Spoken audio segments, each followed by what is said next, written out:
Everybody do.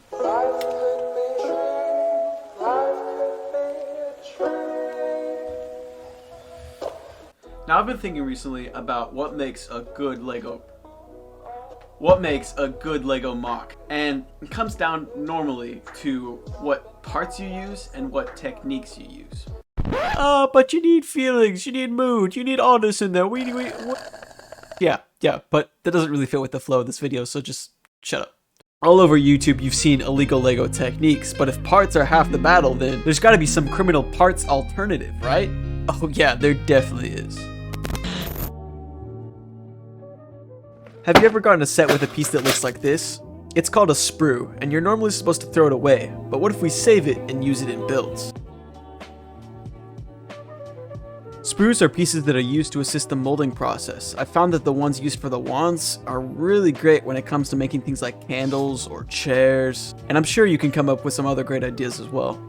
The sprue used to hold two keys together is really interesting. It makes up like this T shape. Now I don't have a lot of these, so I didn't really try to put any build together, but one of my favorite builders, Marcus, actually has them used for a really cool fencing technique, and I'm sure one of you guys out there can put this thing to use. The one used for ninja stars can make really great looking doorknobs, and if you're into Star Wars, I've heard they work well for greebles.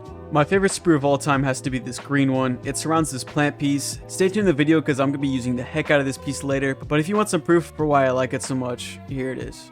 This build by Sandro might be one of my favorites of all time, but there's plenty of others that actually use this piece. To get this into the long stringy vine shape, you're actually going to need to split it apart. Sure, you could use any old pair of scissors, but I prefer the strong muscular method. Like I said, I'm going to use this piece later in the video, so let's right now shift our gears to some other things you might have to break apart.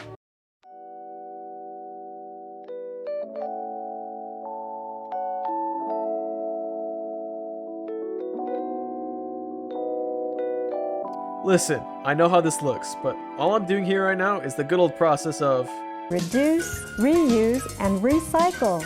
That's right. None of the pieces here were broken on purpose, and that's how it should be. You're bound to come across a ton of these in your Lego journey, and you could throw them away, but then you'd be missing out on all their potential.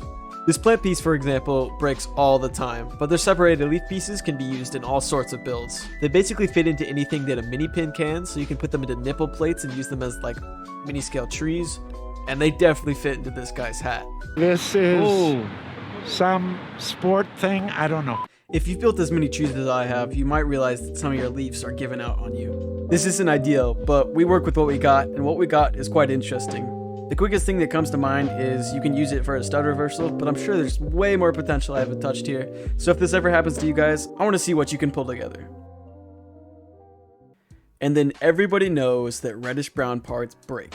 You've already seen me use some in my bakery build, but basically these guys can be used for any time you need something small. I feel really bad for this guy, but I've seen people use reddish brown parts for like boot seasoning, so you know, we can look on the bright side. Overall, using broken pieces in your builds, yeah, I see it as a win. Repeat after me. Reduce, reuse, recycle. But I know you guys are waiting for some like extreme out of the box illegal piece usage, so let's get on to some of the crazier stuff.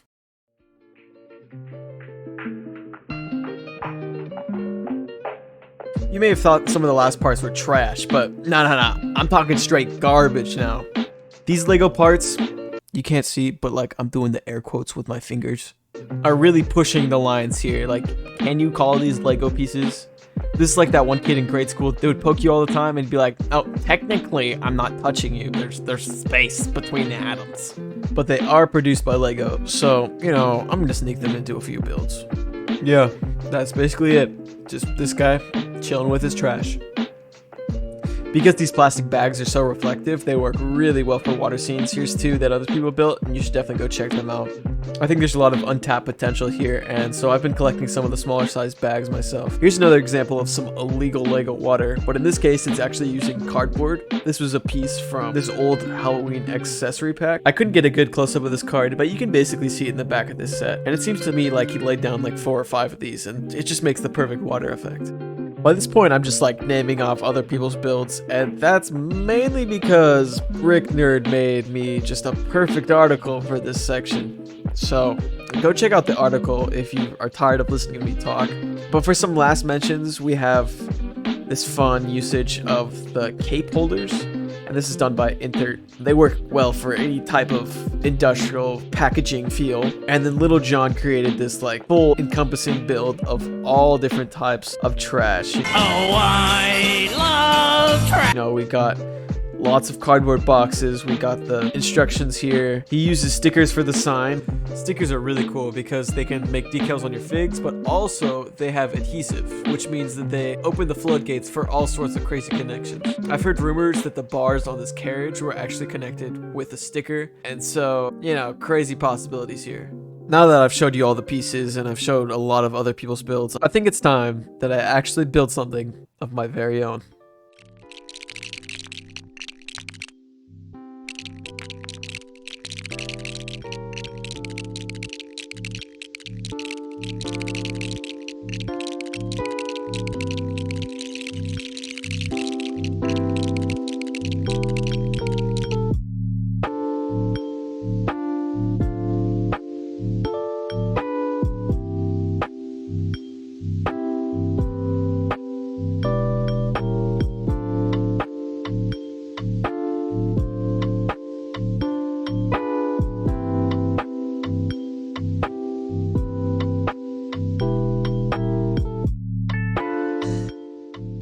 You know what's funny? I spent this whole video talking about using parts made by Lego to keep it purist, and then I went and threw in these cheap dollar store fairy lights. I'll have to talk about lighting in a different video. Overall, I think this was a fun challenge. Using the plastic bags to make this reflective vortex just turned out really, really cool. And then I feel the broken reddish brown parts add some fun detail to the base. The build wouldn't be complete without this vine, and so I love the texture it adds. And overall, I think this was just a really fun build to make. Okay, I got bad news and I have good news. Bad news, so apparently the cops figured out what I was doing here and they're on their way. Good news, there's a whole nother section of this video that I haven't been able to talk about yet. And I think I'm gonna have to save it for later, you know, when I get the cops off my back, as like a YouTube short or something. So if that's something you guys want to see, leave it in the comments, wherever the comments are. I keep forgetting, but when you find the comments, leave it there and I can get around to making this part of the video.